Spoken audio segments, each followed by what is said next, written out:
Lalu segenap umat itu mengeluarkan suara nyaring dan bangsa itu menangis pada malam itu. Bersungut-sungutlah semua orang Israel kepada Musa dan Harun, dan segenap umat itu berkata kepada mereka,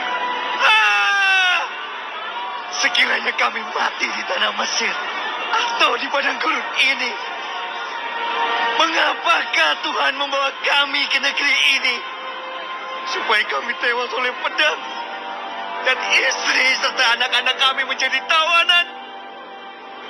Bukankah lebih baik kami pulang ke Mesir? Dan mereka berkata seorang kepada yang lain, baiklah kita mengangkat seorang pemimpin, lalu pulang ke Mesir. Lalu sujudlah Musa dan Harun di depan mata seluruh jemaah Israel yang berkumpul di situ. Tetapi Yosua bin Nun dan Kaleb bin Yefune, yang termasuk orang-orang yang telah mengintai negeri itu, mengoyakkan pakaiannya dan berkata kepada segenap umat Israel, negeri yang kami lalui untuk diintai itu adalah luar biasa baiknya. Jika Tuhan berkenan kepada kita, maka Ia akan membawa kita masuk ke negeri itu dan akan memberikannya kepada kita. Suatu negeri yang berlimpah-limpah susu dan madunya. Hanya janganlah memberontak kepada Tuhan, dan janganlah takut kepada bangsa negeri itu, sebab mereka akan kita telan habis. Yang melindungi mereka sudah meninggalkan mereka, sedang Tuhan menyertai kita. Janganlah takut kepada mereka. Lalu segenap umat itu mengancam hendak melontari kedua orang itu dengan batu. Tetapi tampaklah kemuliaan Tuhan di kemah pertemuan kepada semua orang Israel. Tuhan berfirman kepada Musa, berapa lama lagi bangsa ini menista aku? Dan berapa lama lagi mereka tidak mau percaya kepadaku? Sekalipun sudah ada segala tanda mukjizat yang kulakukan di tengah-tengah mereka, aku akan memukul mereka dengan penyakit sampar dan melenyapkan mereka. Tetapi engkau akan kubuat menjadi bangsa yang lebih besar dan lebih kuat daripada mereka.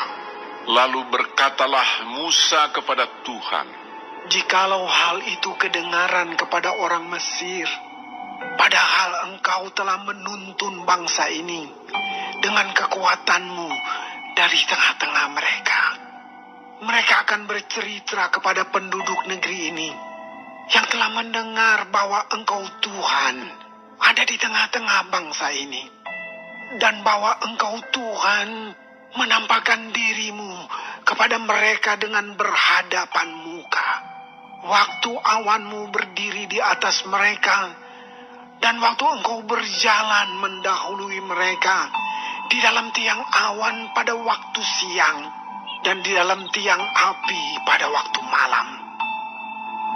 Jadi, jikalau engkau membunuh bangsa ini sampai habis, maka bangsa-bangsa yang mendengar kabar tentang engkau itu nanti berkata, oleh karena Tuhan tidak berkuasa membawa bangsa ini masuk ke negeri yang dijanjikannya dengan bersumpah kepada mereka, maka Ia menyembelih mereka di padang gurun. Jadi sekarang biarlah kiranya kekuatan Tuhan itu nyata kebesarannya, seperti yang kau firmankan. Tuhan itu berpanjang dan sabar, dan kasih setianya berlimpah-limpah. Ia mengampuni kesalahan dan pelanggaran, tetapi sekali-kali tidak membebaskan orang yang bersalah dari hukuman. Bahkan Ia membalaskan kesalahan bapa kepada anak-anaknya, kepada keturunan yang ketiga dan keempat. Ampunilah kiranya kesalahan bangsa ini, sesuai dengan kebesaran kasih setiamu. Seperti Engkau telah mengampuni bangsa ini, mulai dari Mesir sampai kemari. Berfirmanlah Tuhan, Aku mengampuninya sesuai dengan permintaanmu. Hanya demi aku yang hidup dan kemuliaan Tuhan memenuhi seluruh bumi. Semua orang yang telah melihat kemuliaanku dan tanda-tanda mujizat yang kuperbuat di Mesir dan di padang gurun, namun telah 10 kali mencobai aku dan tidak mau mendengarkan suaraku, pastilah tidak akan melihat negeri yang kujanjikan dengan bersumpah kepada nenek moyang mereka. Semua yang menista aku ini tidak akan melihatnya. Tetapi hambaku Kaleb, karena lain jiwa yang ada padanya, dan ia mengikut aku dengan sepenuhnya, akan kubawa masuk ke negeri yang telah dimasukinya itu, dan keturunannya akan memilikinya. Orang Amalek dan orang Kanaan diam di lembah. Sebab itu berpalinglah besok, dan berangkatlah ke padang gurun, ke arah laut Teberau. lagi berfirmanlah Tuhan kepada Musa dan Harun, Berapa lama lagi umat yang jahat ini akan bersungut-sungut kepadaku? Segala sesuatu yang disungut-sungutkan orang Israel kepadaku telah kudengar. Katakanlah kepada mereka, demi aku yang hidup, demikianlah firman Tuhan, bahwasanya seperti yang kamu katakan di hadapanku, demikianlah akan kulakukan kepadamu. Di padang gurun ini, bangkai-bangkaimu akan berhantaran, yakni semua orang di antara kamu yang dicatat, semua tanpa terkecuali yang berumur 20 tahun ke atas, karena kamu telah bersungut-sungut kepadaku. Bahwasanya kamu ini tidak akan masuk ke negeri yang dengan mengangkat sumpah telah kujanjikan akan kuberi kamu diami, kecuali Kaleb bin Yefune dan Yosua bin Nun. Tentang anak-anakmu yang telah kamu katakan, mereka akan menjadi tawanan, merekalah yang akan kubawa masuk, supaya mereka mengenal negeri yang telah kamu hinakan itu.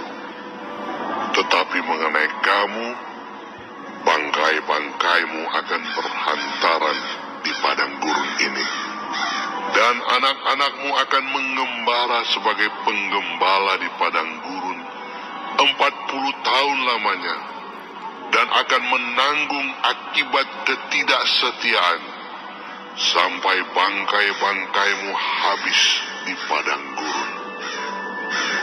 Sesuai dengan jumlah hari yang kamu mengintai negeri itu, yakni 40 hari. 1 hari dihitung 1 tahun, jadi 40 tahun lamanya kamu harus menanggung akibat kesalahanmu, supaya kamu tahu rasanya jika aku berbalik daripadamu.